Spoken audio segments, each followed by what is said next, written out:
Hi. Hi. My name is Zinnia. Nice to meet you, Nice Zinnia. to meet you too. I'm the social worker that works here in this agency. Okay. Yeah, tell me a little bit about yourself. My name is Candy, and I am a 16-year-old mother, and my daughter's turning a year. Sorry, it feels like 2 because she's so grown. A year next week, actually. Oh, congratulations. Yeah, and I'm from New Zealand, Okay, nice. but I live here with my aunt, and I haven't been there for like 10 years. And then, what else? Anything that you would like to tell me. But that's cool. I hear that your daughter's turning 1 next week. Mm-hmm. Yeah, what are you planning for that? That must be like a huge a huge excitement for you. Well, it was Moana and Trolls. That was the 2 movies I was boiling it down to. But I think we might have a little more fun with Trolls. Oh, okay. More singing the Ariana Grande song in there. So. Right. Are you a big Ariana Grande fan? I am. Oh, okay. Yeah, I hear there's a lot of people that like her singing. Yes. Yeah, so and that You're Welcome song is getting annoying from Moana, so I was like, good, no, I'm not doing it. Well, I can see you're very excited that this is happening. Congratulations once again. Thank you. For the birthday party coming soon. So Candace, before we begin the session, I just want to tell you a little bit of how I work. Mm-hmm. This is actually a 15-minute session, so this is all gonna, take into 15 minutes. And this is also a part where you and me come together and we discuss what's going on, and then we can come together and see how we can better the situation that you've brought in today.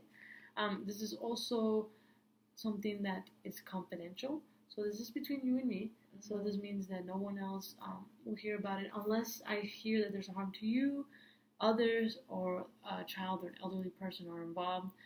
Then I do have to report it to the authorities. Mm-hmm. But other than that, this is confidential. It's between you and me. We have an agreement on that. And also, in the middle of our session, we're going to have a thinking break. So the thinking break is that we pause, and I go to my office, you stay here, and we just reflect and digest what we've discussed. Okay. This is also a time where you can think about some stuff that you probably didn't bring up to me that you were planning to bring up and it just didn't happen. You can think about that, and when I come back, you can bring them up to me. Okay. Yeah? But, yep, so any questions regarding anything that I've just told you? I know it's a lot to process, but any questions? Yeah, so you said you're going to have a thinking break? Yes. And so is that kind of like a moment to myself kind of thing? Like I can do private thinking and then I talk to you about what my private thoughts were after? Is that what it is more? It's sort of like that. It's more like we reflect on what we discussed just so we can stand back, lay back and say, okay, this is what we discussed. More for me to just step back and see if I got everything and I understand everything correctly. Okay. Yeah, and then the moment for yourself is more like to see like that I say everything I wanted to say. Okay. Type of thing. Yeah, does that answer your question? Yeah, it does. Okay, awesome. Well, Candace, what brought you in today? Well, lately I've been not finishing, but my postpartum depression is still kind of there.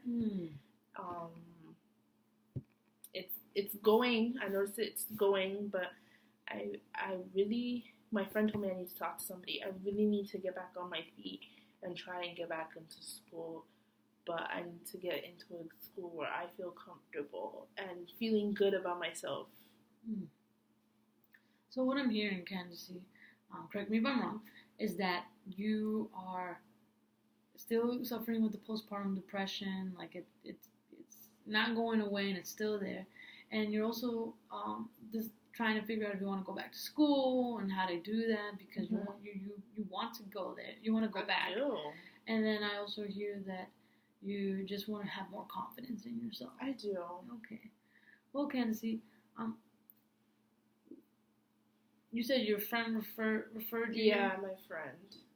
What made your friend think that this was a good fit for you? Well, actually, my friend is my cousin, and she had a child at 16 also, but right now she's 19, and she's someone that I look up to. And she said that when she was having her rough moments, she came to the agency to help her out, get back on her feet, and stuff instead of being dependent of her mom. Okay. So you're saying that the sessions when she went to someone, it helped her to become more dependent and not depend more on her mom. So she became independent, and she got back into her feet. Okay. Well, Candace, what do you want to see come out of these sessions? I know you said your cousin referred you, but what is your goal for these sessions? My goal is to walk out of here feeling confident so that I can take care of my daughter better. She can be like, yeah, like that's my mom. So what I'm hearing is that you want to have more confidence and you want your daughter to see how far you've gone. Right. And how you helped her. Okay. Right. Well, Candace, how do you deal with your postpartum depression? Well, I was exercising to help me not think about the baby blues kind of thing.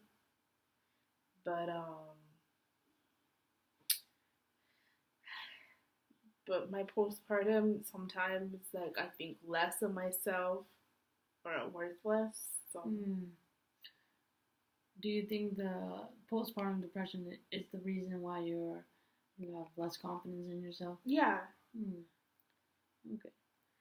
Can I ask you a strange question? Let's say that tonight, when you leave this office, you go back home, and strange enough, your 11-month-old daughter is calm, and she goes out after light, she goes to bed on time, and then you happen to go to bed too, and you go to this deep sleep, and the whole house is quiet. So while you're sleeping, a miracle happens. But since you were sleeping, you have no idea the miracle has happened. And the miracle is that the problem you have brought in today has been solved. So what would you see different the next morning when you wake up that makes you notice that this miracle has happened and the problem you have brought has been solved?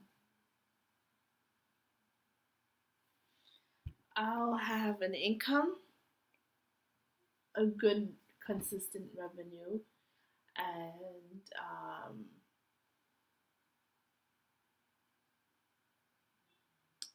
I can take care of my daughter on a regular basis instead of me depending on someone to take my daughter from me so I can go do my duties and stuff like that.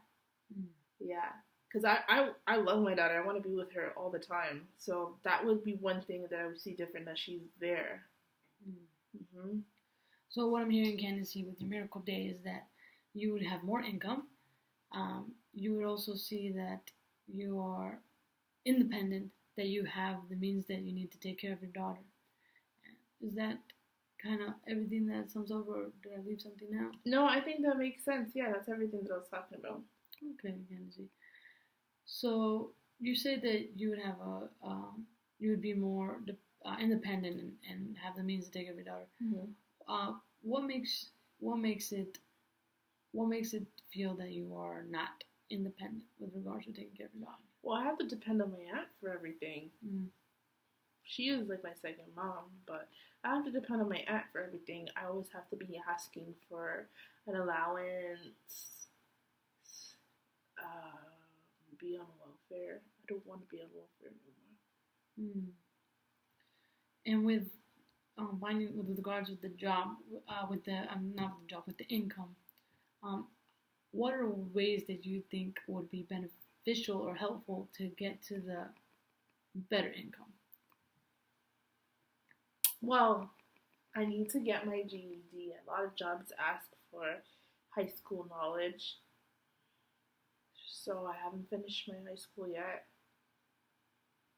And then that can open up doors.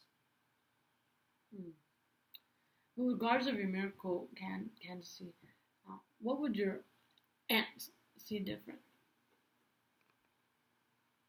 She would see that I'm happy. Because right now she knows I'm not happy. And I think a lot of it has to do with my parents not being alive. And so that puts a downer on things, because Mia won't know her grandparents, her true grandparents. And I know that my aunt and my uncle are there to step in. But yeah.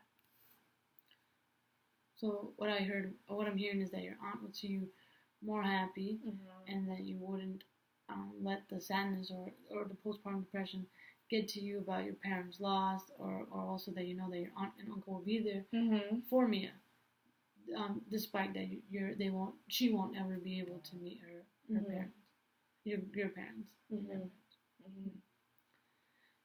Candace, so what I'm hearing is that with your goal, you want to be able to be more financially secure, and also be the better mom that you want for your daughter. How motivated are you to achieve this goal? 0 is saying like not motivated at all, or 10 being I am very motivated.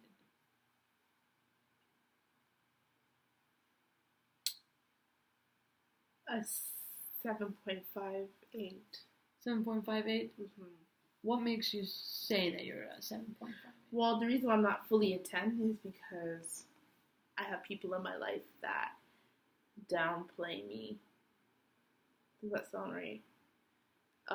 That put me down, so it makes me less motivated. But I'm more motivated because I saw the way my parents took care of me when I was younger, and I see the way that my aunt takes care of me. So that pushes me to be like, I want to be a better mother for my daughter.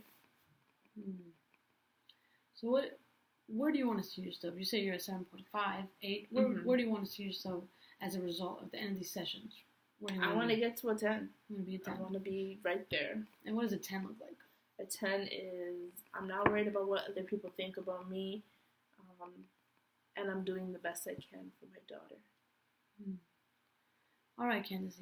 Well, right now we're going to take the thinking break. Okay. So, this is the time for us to reflect, like I explained. So I'll be back shortly. Okay. Okay. All right.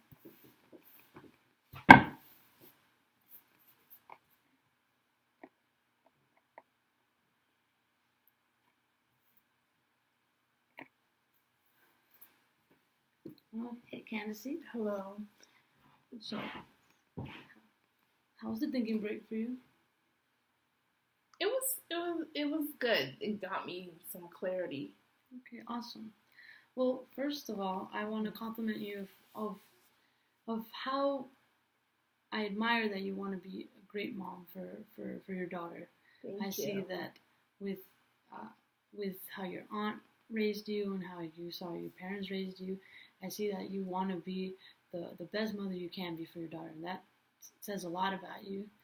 I can really tell that your daughter is a very important part of your life. And I can also see that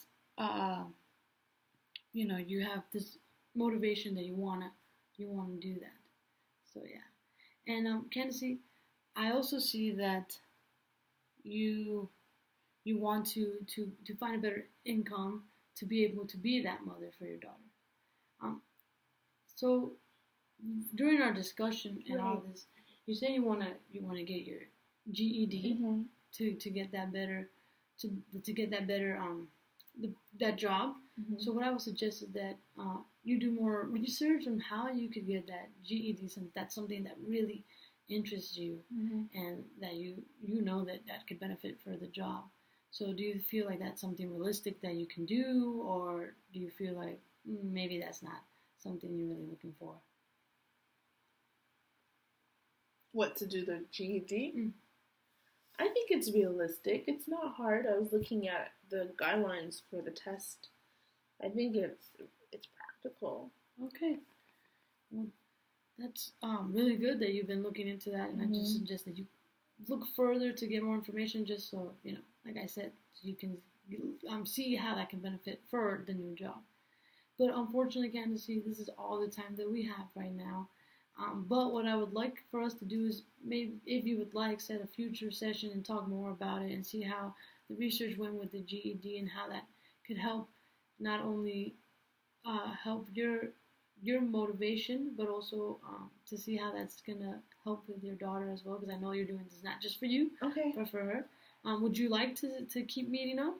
Yeah, I do want to keep meeting up. Yeah, would the same time, same place work, or is it you want to change the time? I think maybe like instead of on a Thursday at 3. Can we do it at 4? Yeah, sure. So you Okay. want next Thursday at 4 instead? Yeah.